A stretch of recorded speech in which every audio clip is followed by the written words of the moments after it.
regret telling you my type. I wanted you to guess. I knew you Uh, were any something. Hi, Hypothetical here with Basement Overlord, EccentricM, Calm, Contractor Guadalupe First Seal, INTP listener, JC, Kit Kats, who I am unfamiliar with, and if after this video, if you want to come on mic or talk or so, I got you Conda's on mic, that's cool. Milkman with Lawrence Walker, Mega Bro, and Sticks66. Quite a full room, quite exciting. And we're talking about Socionics Intertype. You're making a lot of staticky noise, Conda, so I'm muting you. You can unmute yourself if you want to talk. Anyway, I think if you can't, I'll unmute you. You should be able to. Everybody seems to be able to. Who said this wasn't a dictatorship again? I'm protecting everybody's ears. That's all. I'm executing a little TE. Okay, so shoot me. All right. You have an ENFP making sure that you do not take over. I know. Thank you. Kindred spirits. That's what we're called. Kindred folks. Kinfolk. Kindred. Kinfolk. Kinship. We're the kinfolk type. Okay, intertype relationship called kindred. Go ahead, Basement Overlord. Explain to us what it is.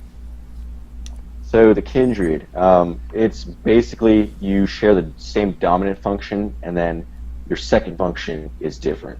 So you just talked about ENFPs and ENTPs are kindreds, and INTPs and ISTPs are kindreds.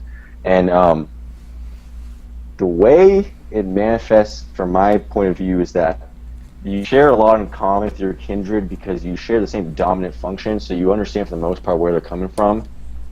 And it differs when it comes to the implementation of the dominant function. So you're implementing your dominant function with either FI or TI for your guys', or for my case, SE versus NE. So that's where it differs. It differs in that you can basically talk with your kindred like almost like in a vacuum. Like you can talk with them about any subject you want to talk about and you will understand them. But when it comes to actually doing anything about it, it's totally different.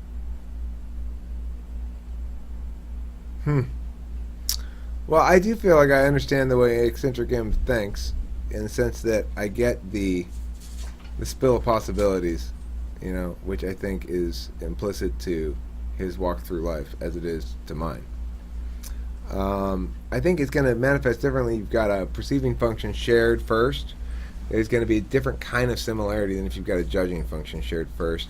I'm not quite sure how it plays out between ISTP and INTP, but I think the breakdown between EccentricM and me happens after our acknowledgement of our same fundamental nature.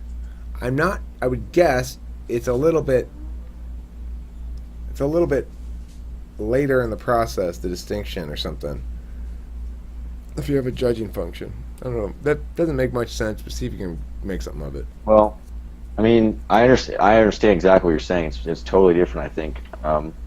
Like for you guys, I feel like you use the myriad of possibilities that each of you guys see and the potential you see. For ENTPs, it's more for frameworks and TI whatever, and for ENFPs, I guess it's more oriented toward understanding different perspectives with introverted feeling, whatever. I think you said what you said about perceiving. It's just like perceiving dominance. They're gonna probably understand a lot of the same information that each of them perceive in a situation, whereas the judging dominant people are gonna make categorical judgments that are very similar based on the given set of information.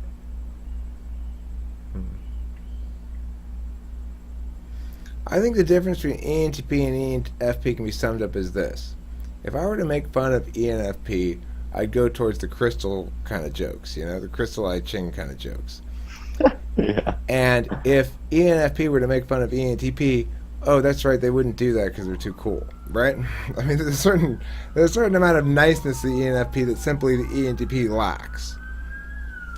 I think that's a good nutshell for the difference between the two, and hopefully a fairly developed ENTP can be open to learning some of the interpersonal discretion that the ENFP normally will show. Yeah. Okay, so what is likely to cause a breakdown between these two? You talked about it briefly, but describe. Can you give me an example of a, say you've got two people working together. They're both working at a dress design company. It's two women. Okay, so a woman ENTP and a woman ENFP. The woman ENTP is in charge of basically like being the director of the thing, and the woman ENFP is in charge of being the director of fashion decisions and what's hot this season. And they've run afoul of each other because the ENTP has decided that she knows better than the ENFP about what the ENFP is doing. So describe to me, knowing the kindred spirit, the kindred relationship type, how that manifests through that lens, or how it plays out. This can be hard for me because I don't really understand how dominant extrovert intuition works. You know, I'm an ISTP. I'm probably the worst person to ask for that. But I'm gonna assume that they're gonna come a decision in the business, the dress design business or whatever, where both of you guys see the same exact potential for a business decision, and you're both gonna choose the different choice for reasons that you almost don't understand why the other person would choose. It's almost like you guys see the exact same decision, you guys understand that all the variables are like so, and then the ENFP is going to make choice A and the ENTP is going to make choice B, and you're going to look at each other as if you guys are crazy. Like, what are you talking about, ENFP? We see the same exact thing. Why are you making that decision? Why aren't you making the decision I'm making? ENFP would be like, well, I like that pattern of the dress because it makes me feel good. And the ENTP is like, that makes you feel good. It's not going to make the other customers feel good.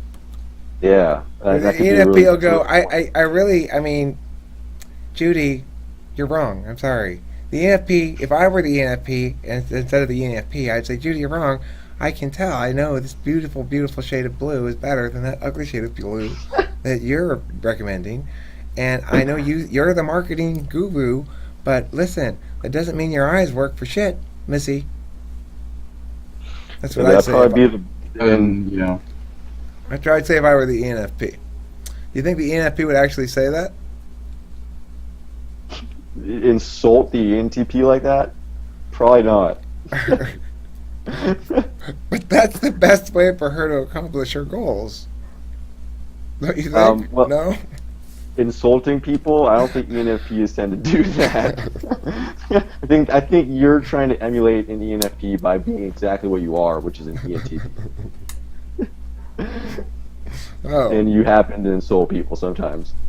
Well, only if they're wrong about the dress, you know? And then the ENFP will be like, well, that's your perception. Because they'll be basing everything off a feeling again.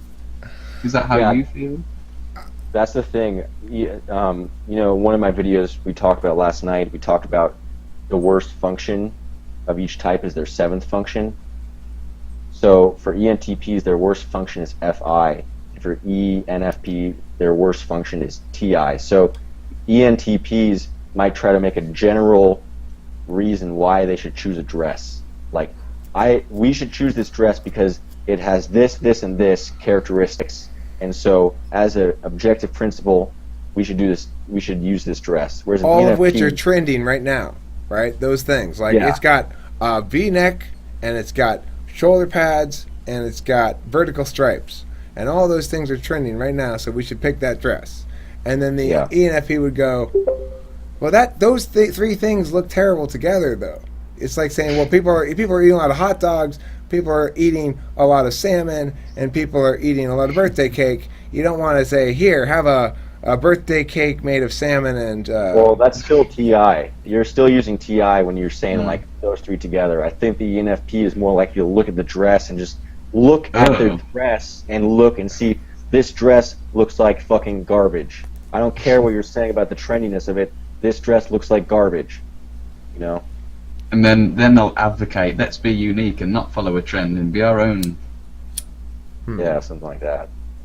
I mean, the point is more the ENTP is going to try to be more broad in principle, whereas the ENFP is going to be more singular and focused on the individual. But see, I really want to help the ENFP in this hypothetical be more effective by pointing out to the ENTP that it's a salmon birthday cake, right? It doesn't matter that salmon is trending and birthday cakes are trending. If you put them together, it's not a good thing, right? That's how you gotta tell the ENTP in this hypothetical. So I want future hypothetical ENFPs to remember this. I think a hypothetical ENFP and I think also a real life ENFP would probably taste a salmon cake and instantly realize that it sucks, just like on a personal level.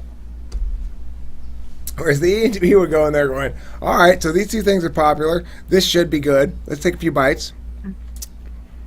Might be good. That might be good, right? Yeah, Is it? you just try to put it out there. I'm not so sure, guys. They wouldn't realize how bad it is. They'd be eating it and they'd be like, well, objectively, it's good. It doesn't make sense. Right. Well, it'd be getting, like,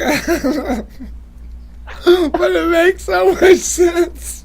Oh, yeah, there we go. That's a beautiful kindred relationship example. It's become something else, hasn't it? There might be two popular things on their own, but when they come together, they've created a new thing, and then it's no longer either of those things, and then it's just an awful thing.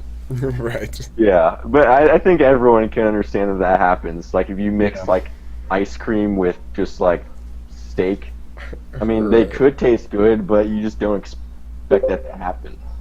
Right. Okay, well, this seems like a good ending point for this video. It was about the kindred relationship, and I thought we showed a good kindred spirit in our communications with one another, as is appropriate for the name of our relationship. So, thanks for watching Talking with Famous People, and please don't forget to eat plenty of cheese.